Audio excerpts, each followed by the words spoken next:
Hello students, स्वागत है आप सभी का आपके अपने चैनल गॉड क्लासेस पर। गॉड क्लासेस यानी मैथ्स बी एन मस्ती। तो बच्चों, आज की जो वीडियो रहेगी उसका टॉपिक रहेगा इंटीग्रल्स। इंटीग्रल्स के जो एमसीक्यू हैं, कैसे हम कर सकते हैं, क्या क्या उसमें हम शॉर्ट ट्रिक्स यूज कर सकते हैं, कैसे अपना टाइम सेव कर सकते हैं। जैसा कि हमारे इस सीरीज का जो मोटो है 20 मिनट्स 20 मार्क्स 20 क्वेश्चन। तो आपके जो 20 क्वेश्चन सीबीएसई क्लास 12th में आने हैं वो आप 20 मिनट्स के अंदर अंदर कर सको, पूरे 20 के 20 मार्क्स ले सको। ये हमारा पर्पस है। इसके अलावा अगर आप सीयूटी की प्रिपरेशन भी कर रहे हैं तो सीयूटी के लिए भी ये वीडियो इंटीग्रल्स टॉपिक के लिए आप इसमें से कर सकते हैं, क्योंकि जो सारा सिलेबस क्लास 12th का है वही सारा सिलेबस आपको सीयूटी के अंदर भी प्रिपेयर करना पड़ेगा। और इससे पीछे के जो चैप्टर हो चुके हैं उसका लिंक आपको प्लेलिस्ट का मिल जाएगा यहाँ पर आई बटन में। वहाँ पर जाके आप पीछे के चैप्टर्स कर सकते हैं ताकि उनकी प्रिपरेशन आप अच्छे से कर सको। और क्लास 12th बोर्ड एग्जाम की प्रिपरेशन आप कर रहे हैं तो उसके लिए हमारे पास दो आपके पास बुक है, एक क्वेश्चन बैंक है और एक सैम्पल पेपर है। दोनों के दोनों प्योरली अप्लाइड मैथ्स को डेडिकेटेड है। उसका लिंक आपको डिस्क्रिप्शन बॉक्स में मिल जाएगा। आप ऐप से भी परचेज कर सकते हैं, आप अमेजोन से भी परचेज कर सकते हैं और अपनी बोर्ड एग्जाम की प्रिपरेशन है उसको बहुत अच्छे ढंग से आगे बढ़ा सकते हैं। तो स्टार्ट करते हैं। आज का जो टॉपिक है हमारा इंटीग्रल्स। इसके सारे होपफुली आपके सारे इसके बेसिक कंसेप्ट्स ऑलरेडी आपको पता होंगे, इसके फार्मूला सारे पता होंगे। यहाँ पर हम डिस्कस करेंगे कैसे आप अपना टाइम सेव कर सकते हैं क्वेश्चंस में। जैसे पहला तो देखिए, फर्स्ट क्वेश्चन है आपके पास। फर्स्ट क्वेश्चन में कहता है x-1 × e⁻−x। इसका आपको इंटीग्रेशन करना है। अब इसका इंटीग्रेशन आप बाय पार्ट्स मेथड लगाकर भी कर सकते हो, लेकिन अगर हम इसको डायरेक्ट करना चाहें तो कैसे करेंगे। जो आपके पास एल्जेब्रिक फंक्शन होता है उसको आप एज इट इज लिखो x-1। इसका डेरिवेटिव कर दो। x-1 का डेरिवेटिव हो जाएगा 1 और फिर 1 का डेरिवेटिव हो जाएगा 0। यहाँ पर आपको e⁻−x को इंटीग्रेट करना है। तो e⁻−x का इंटीग्रेशन -e⁻−x हो जाएगा। अब इसका इंटीग्रेशन कर दो। इसका इंटीग्रेशन कर दोगे तो ये प्लस हो जाएगा, प्लस e⁻−x। फिर इसका इंटीग्रेशन करेंगे तो ये -e⁻−x। अब जो पहली टर्म आएगी वो इन दोनों को मल्टीप्लाई करके लिखो। x-1 इंटू में माइनस यहाँ लगा देता हूँ e⁻−x। इन दोनों को मल्टीप्लाई करके लिखो e⁻−x। जो पहली वाली टर्म आती है इसमें साइन प्लस का रहता है, अगली टर्म आती है उसमें साइन माइनस का आ जाएगा, तो यहाँ पर माइनस आ जाएगा। और इधर जीरो आ जाएगा तो इधर कुछ करने की जरूरत नहीं है, प्लस में लगा दो आप सी। e⁻−x कॉमन निकाल दो तो यहाँ से बचेगा -x प्लस 1। इधर से आ जाएगा -1 प्लस में सी, इससे कैंसिल। आंसर आ गया -x e⁻−x प्लस में सी, यानी इसका ऑप्शन बनेगा आपका सी। तो सेम ही क्वेश्चन रिपीट हो गया।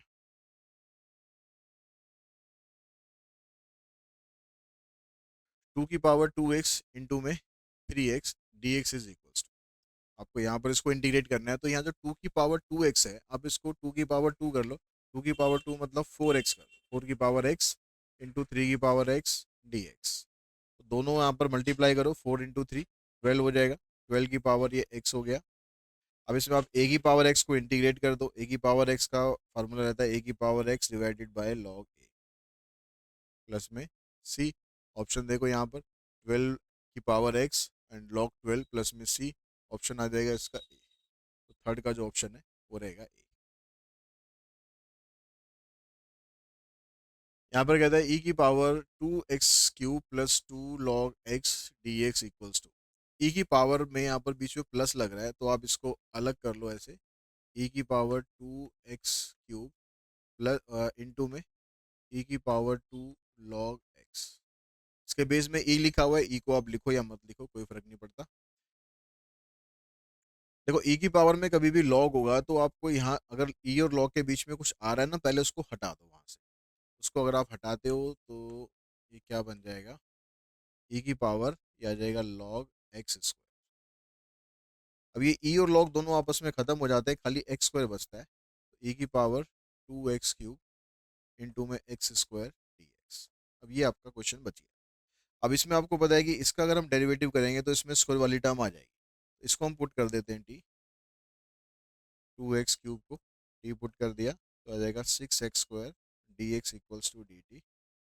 तो x² dx की वैल्यू आ जाएगी dt अपॉन में 6। तो ये बन गया क्वेश्चन आपके पास e⁻t इंटू में dt अपॉन में 6। इसको इंटीग्रेट करेंगे यही रहेगा e⁻t डिवाइडेड बाई 6 प्लस में c, यानी e⁻2x³ डिवाइडेड बाई 6 प्लस में सी, ये आपका आंसर आ जाएगा। इसमें ऑप्शन देखो ई की पावर 2x³ डिवाइडेड बाई 6, यानी ऑप्शन बनेगा फोर्थ का B. X plus one by x का होल स्क्वायर, ठीक है, सिंपल सा क्वेश्चन है, इसको एक्सपेंड कर दो बस। इसको एक्सपेंड अगर आप करते हो तो ये हो जाएगा एक्स स्क्वायर 1/x² प्लस में 2a भी करेंगे तो रह जाएगा 2। एक्स स्क्वायर को इंटीग्रेट करेंगे x³/3, 1/x² को इंटीग्रेट करेंगे तो -1/x, 2 का आ जाएगा 2x प्लस में c। ठीक है, ऑप्शन देखो यहाँ पर +2x और -1/x, ये वाला पहला पार्ट तो सभी में सेम आ रहा है, +2x और -1/x इसमें आ रहा है बस, ऑप्शन बन गया फिफ्थ का बी। 6 में कहता है the value of the integral. अब यहाँ पर ये इंटीग्रेशन इंटीग्रेशन बाय पार्ट्स की स्पेशल फॉर्म बन रही है। स्पेशल फॉर्म कैसे बन रही है, तो यहाँ पर फंक्शन है उसी का डेरिवेटिव आपको यहाँ पर दिया हुआ है। 1/x को आप डेरिवेटिव करते हो तो -1/x² होता है। तो आंसर इसमें क्या बन जाता है, ई की पावर x इंटू में जिसका डेरिवेटिव दिया होता है, यानी 1/x। तो ये आपका आंसर रहेगा सिक्स का।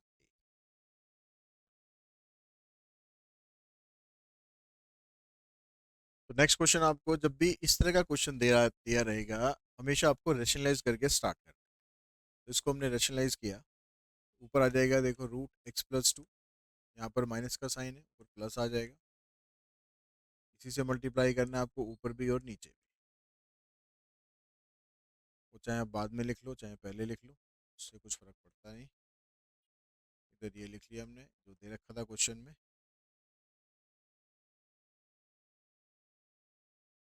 ठीक है, इसको आपको इंटीग्रेट करना है, तो इसका जो न्यूमरेटर है ये तो ऐसा का ऐसे रहेगा।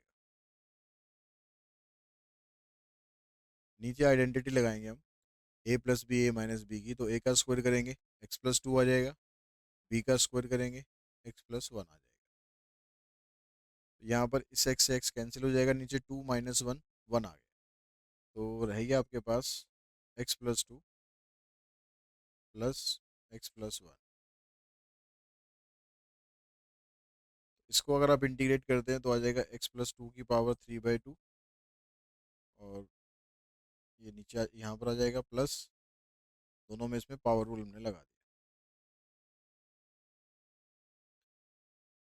अब हमें यहाँ पर लेमडा की वैल्यू फाइंड करनी है, तो इसको आप इसके फॉर्मेट में लिख लो। 2/3 कॉमन निकाल रखा है, तो 2/3 कॉमन निकाल दो, यहाँ आ जाएगा x+2 की पावर 3/2, यहाँ आ जाएगा x+1 की पावर 3/2। अब इसको कंपेयर करो, यहाँ पर देखो लेमडा+1 की जगह क्या आ रहा है x+2, और यहाँ पर लेमडा की जगह x+1। तो लेमडा की जो वैल्यू है वो आ जाएगी x+1। यहाँ अगर आप लेमडा की जगह x+1 रखोगे तो x+1 और प्लस में, मतलब यहाँ पर लेमडा की जगह x+1 रखोगे, +1 ही हो गया तो x+2 हो जाएगा, यानी इसका जो ऑप्शन है ये बन जाएगा सी। नेक्स्ट क्वेश्चन, ये भी इसी टाइप का ही क्वेश्चन है, ठीक है, जैसा ये क्वेश्चन था अभी हमने किया इसी टाइप का ही क्वेश्चन है। इसमें भी आपको रेशनलाइज कर देना है। ऊपर आ जाएगा √x प्लस x-1, नीचे में सीधा आइडेंटिटी लगा के लिख देता हूँ, थोड़ा टाइम बचाते हैं अपना, x माइनस x-1, इससे कैंसिल हो जाएगा, माइनस माइनस प्लस हो जाएगा, तो ये हो जाएगा √x प्लस √x-1। इसको कर देना इंटीग्रेट, तो √x की इंटीग्रेशन करेंगे तो ये आ जाएगा x-1 का,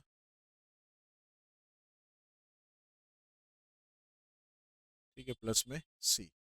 यहाँ से देखो 2/3 आप कॉमन निकाल दो, तो x की पावर 3/2 और x-1 की पावर 3/2 प्लस में c।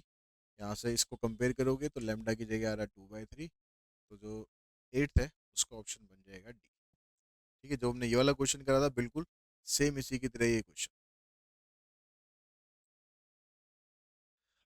इस तरह का जब भी क्वेश्चन आएगा आपके पास, यहाँ पर x होगा, यहाँ पर x की पावर 5+1 होगा। अब इसको अगर हम पार्शियल फ्रैक्शन मेथड से करते हैं तो पहले आपको x की पावर 4 से ऊपर नीचे मल्टीप्लाई करना होता है, फिर आप इसको यूजुअल तरीके से कर सकते हो। यहाँ पर हम सीधा इसकी डायरेक्ट अप्रोच की बात करेंगे, तो यहाँ पर आपको क्या करना होता है, जब भी ये वाला फॉर्म होगी 1/x, x की पावर n+1, या यहाँ पर आप a ले लो, ठीक है, तो आपको आंसर में क्या करना है, आपको सीधा आपको आंसर करना है 1/n(a) और log x की पावर n अपॉन में x की पावर n+1। ये हमारा आंसर है। तो यहाँ पर n देखोगे, n क्या है यहाँ पर आपके पास 5 है, a क्या है आपके पास 1 है, तो आंसर क्या आएगा 1/5 × 1 log x की पावर 5 अपॉन x की पावर 5+1, यानी 1/5 log दिस। तो इसमें ऑप्शन आपका बन जाएगा ऑप्शन नंबर ए। ठीक है, 9th का आंसर ए।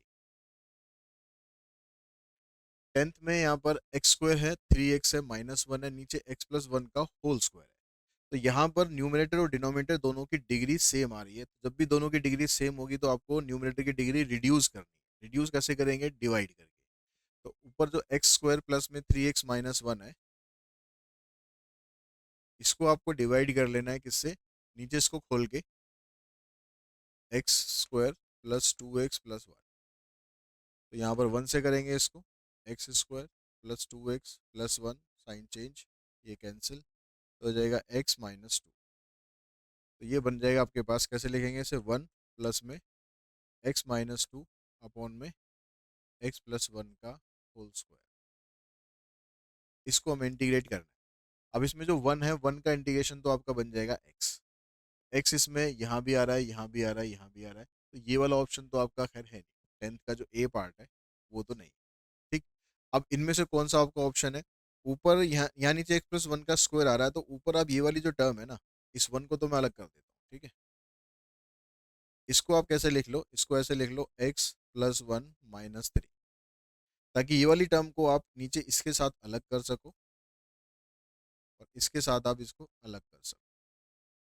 बैलेंस करके हमने इस तरीके से इसको लिख लिया। यहाँ से ये कैंसिल हो जाएगा, इसका इंटीग्रेशन x हो गया, इसका 1/x+1 का आ जाएगा log ऑफ x+1, और इसका आ जाएगा प्लस में 3/2 3 जा 6, 3/x+1 का स्क्वायर है ना, तो इसका आ जाएगा आपके पास -1 पावर एक कम हो जाएगी और माइनस साइन आ जाएगा, माइनस तो ऑलरेडी है, प्लस आ जाएगा 3/x+1 प्लस में c। तो यहाँ से ऑप्शन आपका बना x+3x+1 log x+1, option number B हमारा बना।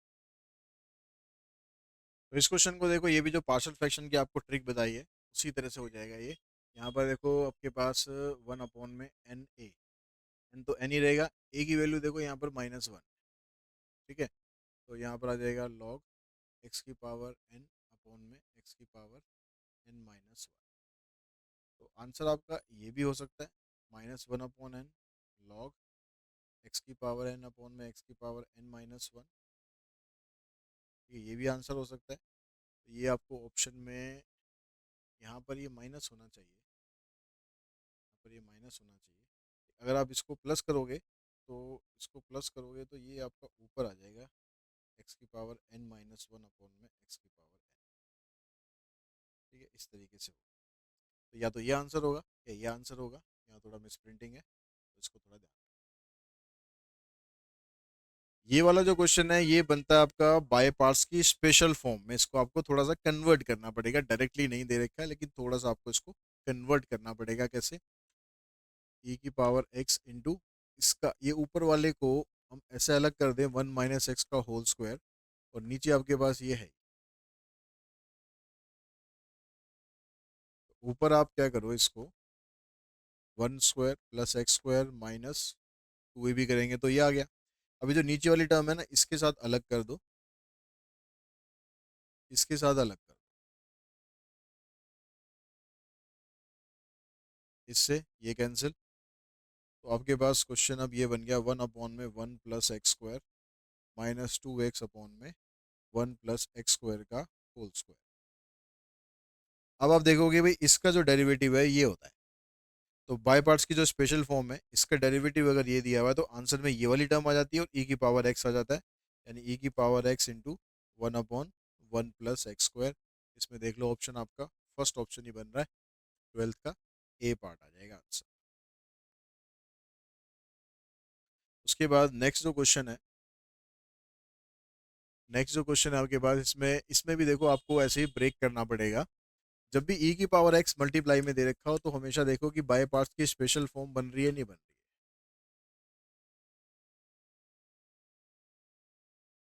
ठीक है, यहाँ पर ये इस तरीके से आ रहा है, इससे ये कैंसिल आ जाएगा, 1 अपॉन में 2x minus 1 upon 2x square. तो ये 1 अपॉन 2 तो कांस्टेंट है, ये तो जैसा यहाँ पर है वैसे यहाँ पर रहेगा। 1 अपॉन एक्स का इंटीग्रेशन होता है -1 अपॉन x स्क्वायर, तो यानी इसका जो डेरिवेटिव है वो आपको यहाँ दे दिया, बीच में मैंने इंटीग्रेशन बोल दिया, डेरिवेटिव ही आएगा, इसका डेरिवेटिव ये होता है। तो आंसर आ गया ई की पावर एक्स इंटू 1/2x। ठीक है, ये देखो ई की पावर एक्स बाय में 2x, यानी 13 का जो ऑप्शन है, ऑप्शन बनेगा इसका बी। 14 में ये देखो, ये फिर उसी टाइप का क्वेश्चन आ गया। तो अभी क्या बताया था, जो पार्शियल फ्रैक्शन वाली ट्रिक बताई थी मैंने, 1/n a। एन की जगह यहाँ पर 2 है, ए की जगह 1 है, लॉग एक्स स्क्वायर अपॉन में 1 + x स्क्वायर, और लिमिट यहाँ दे रखी है 1 to 2। तो ये हो जाएगा 1/2, इसको तो बाहर रख दो, लॉग यहाँ पर पुट करेंगे 2 का स्क्वायर 4, नीचे आ जाएगा 5, माइनस लॉग 1/2। तो इसमें लॉग को इकट्ठा कर दो, 4/5 डिवाइडेड बाय 1/2। तो ये 2 ऊपर चला जाएगा, 1/2 लॉग 8/5। तो 1/2 और लॉग, अच्छा इसने इकट्ठा नहीं कर रखा है, इसने इकट्ठा नहीं कर रखना है, इसने आंसर को ऐसे ही रखना है। तो इसमें से ऑप्शन आपका देखो कौन सा बनेगा फिर, क्योंकि यहाँ पर देखो इकट्ठा नहीं कर रखा, तो ये वाला पोर्शन हम छोड़ देते हैं। इसके हिसाब से देखो आंसर आपका क्या बनेगा, 1/2 लॉग, इसको आप ऐसे खोल दो, log 4 माइनस log 5, यहाँ पर ये माइनस लगा हुआ है, log 1 माइनस log 2। ठीक है, इसको इकट्ठा करने की बजाय यहाँ पर इसको एक्सपेंड कर लें। log 4 को लिख सकते हैं log 2 की पावर 2, log 1 की वैल्यू 0 होती है, माइनस माइनस प्लस log 2। तो ये बन जाएगा आपका, इस 2 को आगे लाएंगे, 2 log 2, और एक log 2 ये हो गया, 3 log 2 हो गया, 3 log 2 माइनस log 5। ये देखो ये ऑप्शन में है, 1/2, 3 log 2, ब्रैकेट भी खोल रखी है, इसको इसके साथ मल्टीप्लाई कर देते हैं। तो 3/2 log 2 माइनस 1/2 log 5। अब देखो 3/2 log 2 माइनस 1/2 log 5, 14 का जो ऑप्शन है ये बन गया सी। 15th में फिर आपके पास वही क्वेश्चन आ गया। देखो ये क्वेश्चन, ये सारे क्वेश्चन फिर बता रहा हूँ, ये प्रीवियस ईयर क्वेश्चंस हैं सीयूटी के या फिर सीबीएसई के। तो ये question I think fourth time आ रहा है इस टाइप का क्वेश्चन, और आपको इसकी ट्रिक नहीं पता होगी तो फिर आप बाय उसमें पार्शियल फ्रैक्शन में आप लगे रहोगे, टाइम वेस्ट करोगे। क्या आएगा, 1/n, n की जगह 4, ए की जगह 1, लॉग एक्स की पावर 4 अपॉन में 1 + x की पावर 4। पिछले क्वेश्चन की तरह ही है, लेकिन पिछले क्वेश्चन में अलग अलग कर रखा था, यहाँ पर सारा इकट्ठा कर रखा है। तो ये हो जाएगा 1/4 लॉग 2 की पावर 4, 16, नीचे 17, माइनस लॉग 1/1, ये आ जाएगा 2। इसको इकट्ठा कर देते हैं, लॉग 16/17 डिवाइडेड बाय 1/2, 2 ऊपर आ जाएगा, लॉग 32/17, log 32/17, 1/4 भी है साथ में। तो 15 का जो ऑप्शन है ये बनेगा डी। 16 में कहता है x × 1 - x की power n dx in the value of I. ये वाला क्वेश्चन अगर हम बात करें, जो सीबीएसई क्लास 12th है उसमें से प्रॉपर्टीज ऑफ डेफिनेट इंटीग्रल के क्वेश्चन डिलीट हो गए। ठीक है, लेकिन सीयूटी में ये क्वेश्चन अभी भी है, तो ये क्वेश्चन मैं करवा देता हूँ, ताकि अगर सीयूटी के लिए भी आप देख रहे हैं तो कोई टेंशन आपको ना हो। इस तरह का जब क्वेश्चन आता है तो इसमें हम प्रॉपर्टी यूज करते हैं। प्रॉपर्टी हम कौन सी यूज करते हैं, जहां जहां एक्स होता है वहां पर हम कर देते हैं a - x, ए की वैल्यू यहाँ पर है 1। ठीक है, ये प्रॉपर्टी ये होती है कि अगर आपके पास 0 to a f(x) है, तो आप इसको ऐसे लिख सकते हो, 0 to a f(a - x)। तो ये प्रॉपर्टी हम यहाँ पर लगा रहे हैं। तो x की जगह आ जाएगा यहाँ पर 1 - x, इधर आ जाएगा 1 - 1 - x की पावर।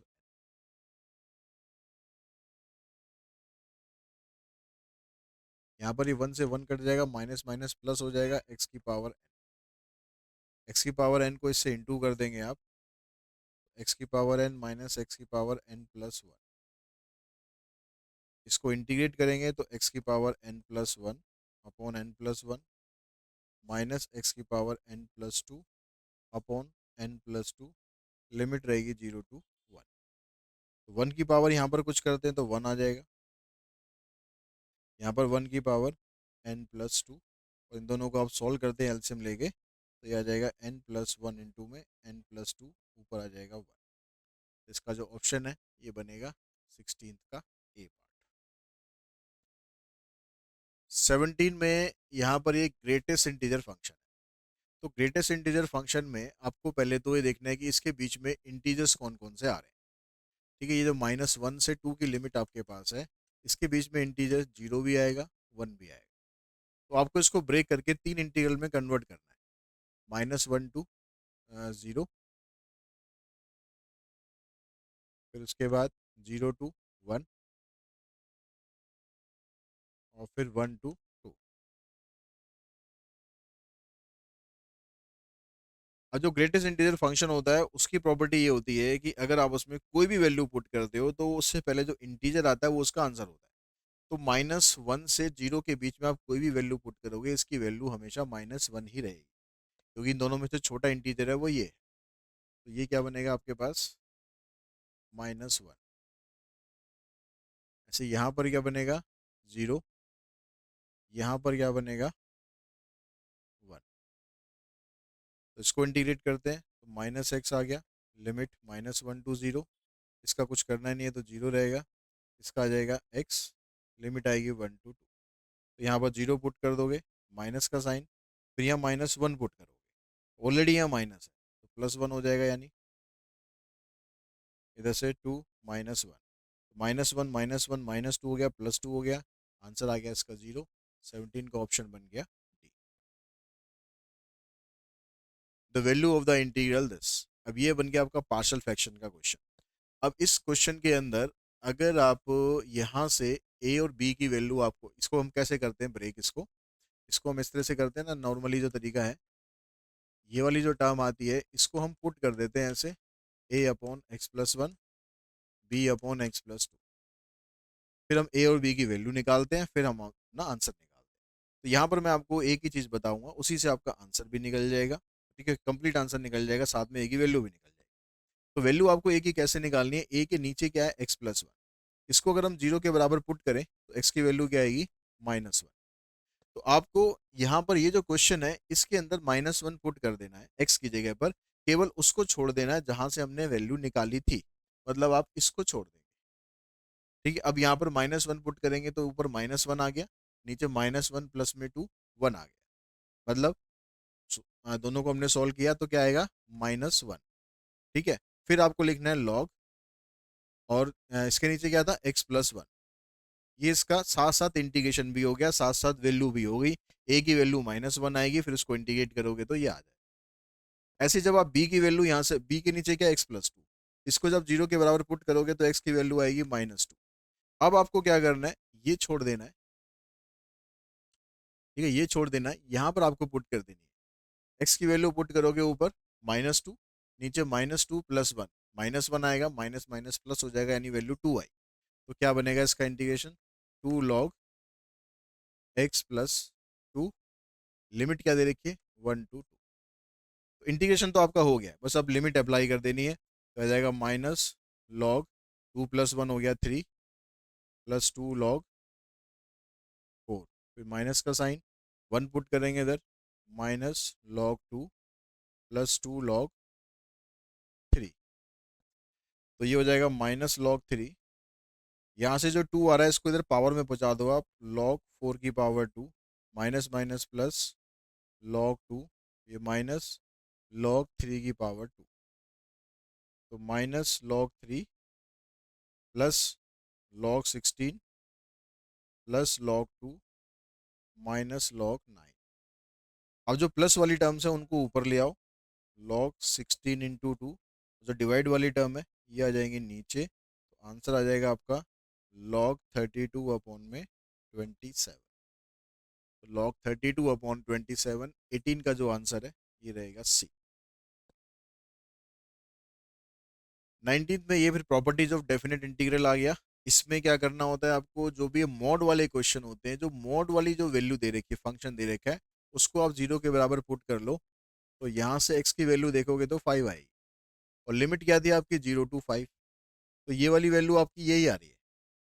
ठीक है, तो आपको अलग और कुछ करने की जरूरत नहीं, एक ही इंटरवल बनेगा 0 to 5। अब 0 to 5 के बीच में आप देखो कि कोई भी वैल्यू अगर आप यहाँ पर डालोगे तो वो आपकी पॉजिटिव आएगी या नेगेटिव आएगी। जैसे मैं अगर यहाँ पर 1 डालता हूँ, 0 5 के बीच में 1 आएगा, तो 1 - 5 -4 आ रहा है, मतलब नेगेटिव आ रहा है। तो इसका मोड हटा के यहाँ पर आपको नेगेटिव साइन दे देना होता है।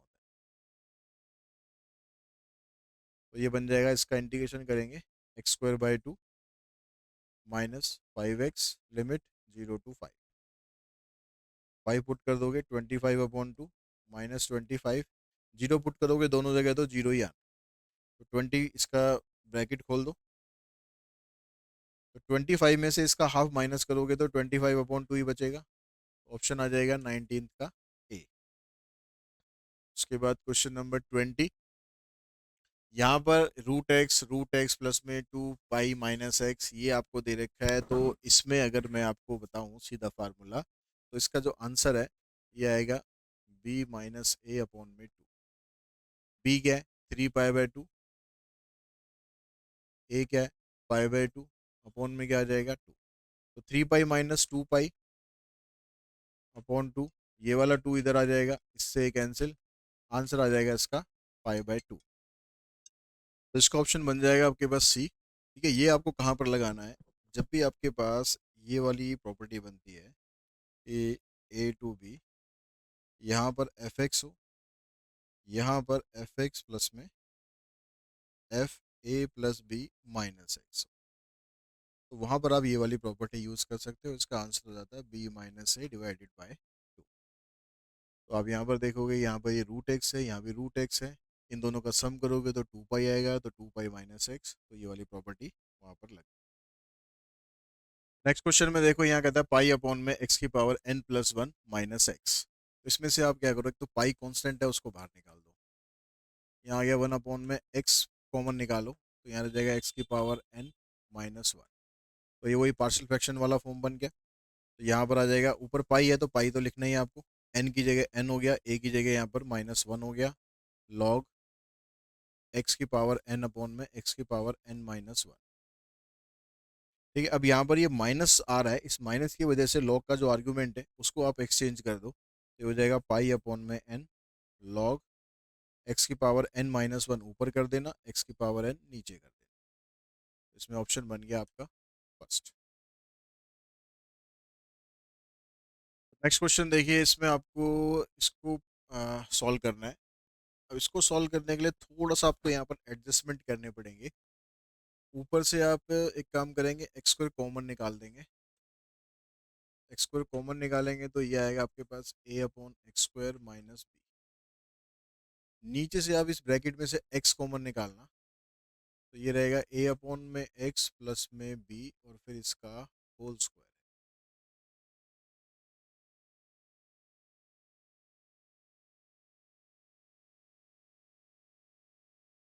यहाँ पर ये आ जाएगा x², यहाँ आ जाएगा ये a/x प्लस में b का होल स्क्वायर। ठीक है, यहाँ से x कॉमन निकालेंगे तो bx बचेगा, इधर भी bx, इधर भी bx। इससे ये तो हो गया कैंसिल। अब जो नीचे वाले फंक्शन है उसका डेरिवेटिव ऊपर आ रहा है, अगर आप ध्यान से देखो तो इसको अगर मैं पुट कर दूं t, तो इसका डेरिवेटिव होएगा -a/x² प्लस में b। ठीक है, वहां पर उल्टा है, साइन उल्टा है, यहाँ पर ये माइनस है, इधर ये प्लस है, इधर ये प्लस है, इधर ये माइनस है। मतलब इसमें से अगर हम माइनस कॉमन निकाल दें तो ये हो जाएगा a/x² माइनस b और dx इक्वल्स टू -dt। यानी ये बन गया आपके पास, अ, ये सारा खत्म हो जाएगा, इसकी जगह आ जाएगा -dt वन अपॉन में टी स्क्वायर और माइनस साइन डी टी।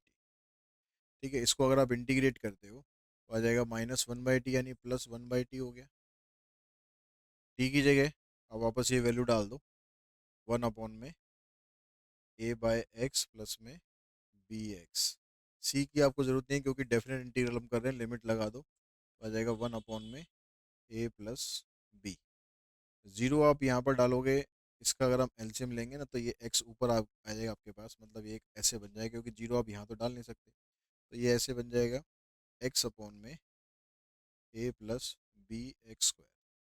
अब आप लिमिट अप्लाई करोगे तो यहाँ ऊपर जीरो आ जाएगा, और यहाँ पर वन डालोगे तो ये वन आ जाएगा, और इधर a प्लस बी आ जाएगा, तो ये आपका आंसर। 23rd में कहता था area of the region bounded by the parabola this and line x equals to 2। तो ये वाला पैराबोला आपका ये बनता है। ठीक है, लिमिट x इक्वल्स टू 2 मतलब यहाँ पर आ गया, तो आपको area of the region bounded bye मतलब ये एरिया निकाल लेना है, इसका डबल कर देना है, तो ये एरिया भी आ जाएगा। तो हमारा एरिया क्या बनेगा, 2 × में लिमिट क्या बन जाएगी, 0 to 2।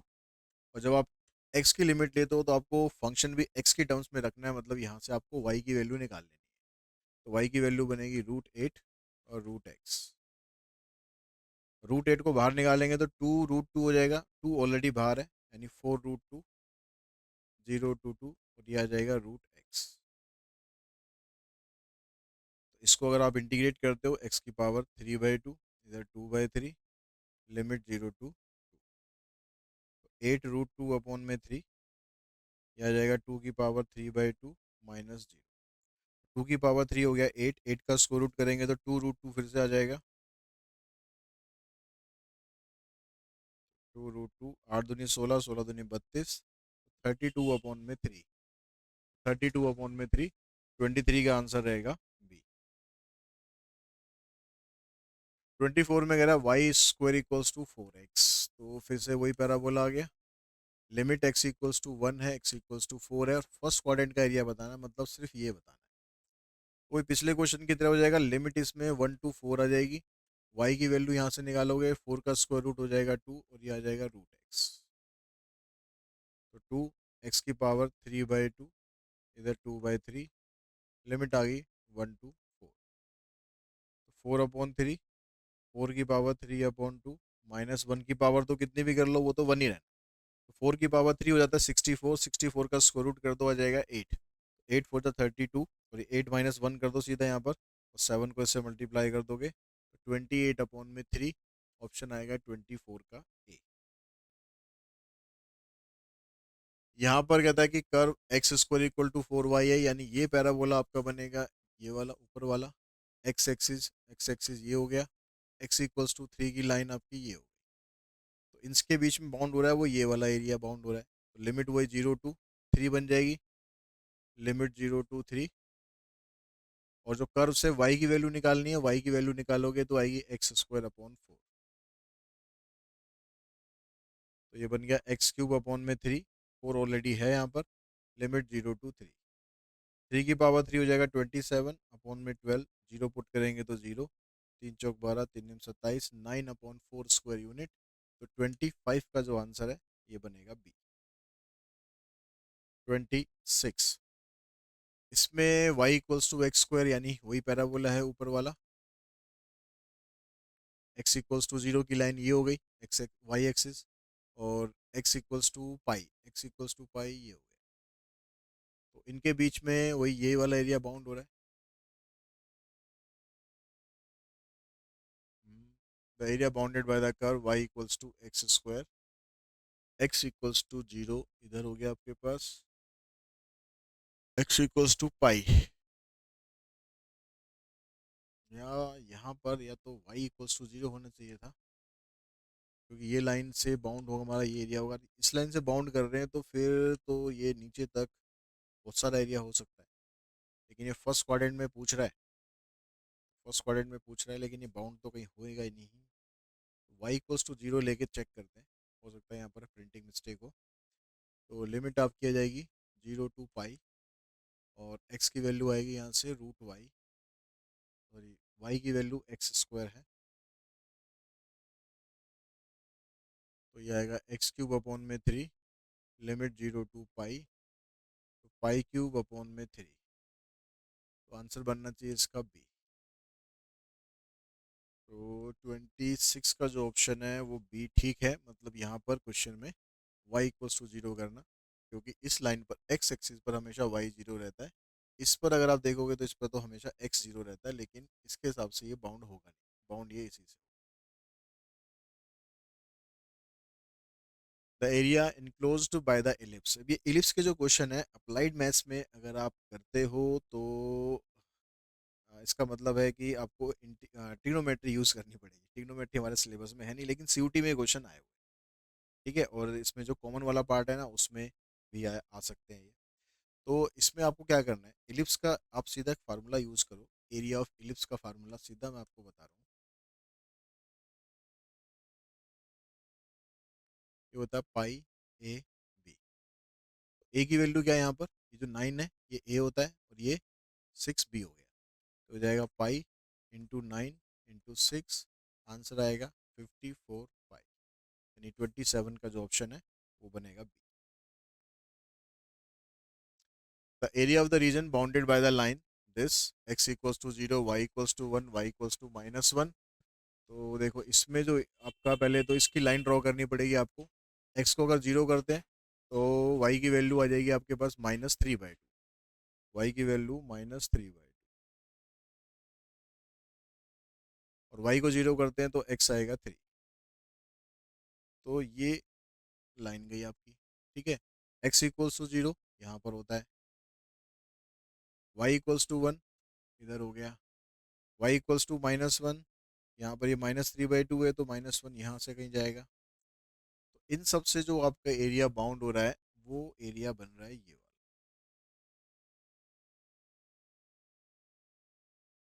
ठीक है। अब इस एरिया के अंदर, अब इसका एरिया आपको निकालना है। इंटीग्रेशन का अगर हम यूज करते हैं तो इसको हम बाउंड कर रहे हैं, इसको हम बाउंड कर रहे हैं, ठीक है। इस ये एरिया में निकालना है। तो लिमिट है इसकी, यहाँ पर ये -1 है, इधर +1 है। अब ये लिमिट y में ली गई है -1 टू +1। तो आपको इस लाइन की जो वैल्यू निकालनी है इन टर्म ऑफ y निकालनी है, यानी x की वैल्यू निकालनी है। तो x की वैल्यू आपको सीधा दे रखी है इसने 2y प्लस में 3। इसको आप इंटीग्रेट कर दो, तो 2y² by 2 +3y, limit -1 to 1। 1 put कर दो, 3 आ गया, यहाँ पर ये 1 आ जाएगा, इधर -3 आ जाएगा। तो ये 4 हो गया, यहाँ से -2 माइनस माइनस +2, यानी आंसर आ गया 6 स्क्वायर यूनिट। 28 है, उसका आंसर आ गया आपके पास बी। 29 में फिर आपको कह रहा है y² = 4ax, यानी ये वाला पैराबोला हो गया। एंड लेटेस्ट रेक्टम इसका पास करता है ए से, ठीक है, x = a। यहाँ से इसका ये जो लाइन है लेटेस्ट रेक्टम है। तो ये जो पॉइंट होता है आपका ये a0 होता है। तो इसने ऐसा तो बोला नहीं कि फर्स्ट क्वाड्रेंट में निकालना है, तो इसका मतलब है कि आपको ये दोनों एरिया फाइंड करने हैं। तो लिमिट आ गई 0 टू a, और y की वैल्यू निकालोगे यहाँ से, 4 का स्क्वायर रूट हो गया 2, और रूट a और रूट x। तो 2√a तो कांस्टेंट है, इसको बाहर निकाल देंगे और इसका इंटीग्रेशन करते हैं तो ये बन जाएगा x⁻³ इधर 2/3, लिमिट 0 टू a। और इसका डबल भी करना था क्योंकि ऊपर नीचे दोनों का एरिया निकालना है। तो 2 × 4 = 8, 8√a/3, लिमिट यहाँ अप्लाई कर दो a⁻³ -0। a⁻³ करोगे a³ हो गया, a³ का अगर आप स्क्वायर रूट करते हो तो a√a हो गया। तो यह आ जाएगा 8√a/3, आ जाएगा a√a। ये a और ये a मिलकर a बन जाएंगे, एक a हो गया तो ये बन गया 8a² 8a²/3, इसका ऑप्शन बन गया B. The area of the region bounded by the line y = 4 and the curve y = x²। ये x² है यहाँ पर, तो ये पैराबोला आपका बनेगा ऊपर वाला ये, और y = 4 लाइन ये आ गई। तो यहाँ पर लिमिट 0 टू 4 लेनी है और ये दोनों एरिया फाइंड करना है। तो वही डबल कर देंगे, डबल कर देंगे, ठीक है। और लिमिट ले लेंगे यहाँ से 0 टू 4, और फंक्शन आपका y की टर्म्स में करेंगे, यानी आपके पास उधर से x की वैल्यू निकालेंगे, इधर से x की वैल्यू निकालेंगे। एक्स की वैल्यू आ जाएगी √y। इसको इंटीग्रेट कर दो, ये 2 पहले से ही बाहर है, 4/3, 4⁻³ -0, 4⁻³ 64, 64 का स्क्वायर रूट करेंगे 8, 8 यहाँ पर आ गया, 4 ये है तो 32/3, यानी 30 का आंसर बन गया ए। 31 में कहता है यहाँ पर कर्व ये दे रखा है y=x², लाइन दे रखी है y=4, ये तो मेरे ख्याल पिछले ही क्वेश्चन रिपीट हो गया, y=x², यही है, और y=4, यही है, तो आंसर आ गया 32/3। The area of the region in the first quadrant bounded by the curve y² = 9x, y² = 9x, x = 2, x = 4 and x axis. ठीक है, तो आपको ये वाला एरिया निकालना, या तो ये ले सकते हो या ये ले सकते हो, दोनों में से कोई एक निकालना है। अगर इसका जो एरिया है वो ये है, तो आपको, नहीं इसका एरिया ये है, तो आपको इसकी वैल्यू फाइंड करनी है। तो इसका एरिया लिमिट आपके पास बनेगी 2 to 4, और y की वैल्यू निकालेंगे, 9 का स्क्वायर रूट हो जाएगा 3√x, 3x का जाएगा 3/2, 2/3, लिमिट 2 to 4, 4⁻³ -2⁻³, और लिमिट है, लिमिट तो लगाई दी हमने, 4⁻³ वही 4⁻³ 64, उसका स्क्वायर रूट करेंगे 8, माइनस 2 का क्यूब करेंगे 8, 8 का स्क्वायर रूट 2√2, हो जाएगा 16 - 4√2। इसको कंपेयर करेंगे हम इससे, तो a की वैल्यू बन रही है 16, b की वैल्यू बन रही है -4। अभी अगर आपको a प्लस b निकालना है, दोनों को प्लस करेंगे तो आंसर आना चाहिए 12, आंसर आना चाहिए इसका 12, 32 का b। The area of the region bounded by the curve y = (x - 1) and line x = 0 and x = 2 in the first quadrant. mod x-1 दिया है, इसको आप दो फंक्शन में तोड़ लेंगे, एक x-1 और एक -x-1। इन दोनों की लाइन ड्रॉ करेंगे आप, तो देखो x की वैल्यू अगर 0 करते हो तो y-1 आ गया, y को 0 करते हो तो x+1 आ गया। इसकी लाइन आपके पास गई ऐसे। अगर यहाँ पर x को आप 0 कर देते हो तो y की वैल्यू 1 आ गई, और y को अगर आप 0 करते हो तो x की वैल्यू +1 आ गई। तो ये वाला ये लाइन गई ऐसे। अब x = 0 की लाइन ये होती है, x = 2 की लाइन यहाँ पर आ जाएगी। ठीक है, ये 1 है। तो आपको इस जो एरिया फर्स्ट क्वाड्रेंट में आ रहा है वो निकालना है, मतलब आपको ये वाला एरिया निकालना है और ये एरिया निकालना है, यानी एक निकाल लो उसका डबल कर देंगे, तो डबल कर देंगे किसका, 0 to 1। अब यहाँ पर अगर मैं सीधा कहूँ कि आप सीधा ट्राइंगल का एरिया निकाल लो, आप इंटीग्रेशन के चक्कर में क्यों पड़ रहे हो, ये ट्राइंगल बन गया। ठीक है, इसकी ये साइड भी 1 है, ये साइड भी 1 है, तो एरिया ऑफ ट्राइंगल क्या होता है, half into base into height, तो 1/2 आ गया। तो ये भी 1/2 आएगा, ये भी 1/2 आएगा, दोनों मिलाकर बन जाएंगे 1, आंसर आ जाएगा इसका 1। ठीक है, इंटीग्रेशन से आप करोगे तो ये आपके पास ये इक्वेशन, ये लाइन किसकी थी, ये लाइन इसकी थी, यानी -x+1।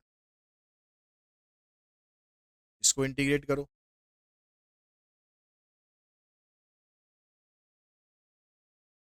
और ये 2 इधर बाहर है, तो ये जाएगा -1/2 +1, 0 0 पुट करोगे तो 0 हो जाएगा, माइनस हाफ में से 1 माइनस 1 प्लस करोगे तो हाफ बचेगा, इससे कैंसिल, आंसर आ गया 1। ठीक है, ये तरीका आपको आसान है, जहाँ ट्राइंगल आपको बनता दिखता है वो ट्राइंगल की बेस और हाइट आपको मिल गई, तो आप सीधा ये फार्मूला लगा दो। यहाँ पर जब भी रूट दे रखा होगा तो पहले स्क्वायर कर लेना, y² = 16 - x², इसको इधर लाएंगे आप, तो ये फॉर्म बनती है आपकी सर्कल की। ठीक है, इसको स्टैंडर्ड फॉर्म में अगर आप लिखेंगे ऐसे, तो इसका सेंटर 0 0 है और रेडियस इसका 4 है। रेडियस अगर 4 आ गया तो इसका एरिया आप सीधा निकाल सकते हो, πr², πr², यानी आंसर आ गया इसका 16 पाई, आंसर आ गया इसका 16, यहाँ पर पाई होना चाहिए, ऑप्शन बनेगा इसका 34 का सी।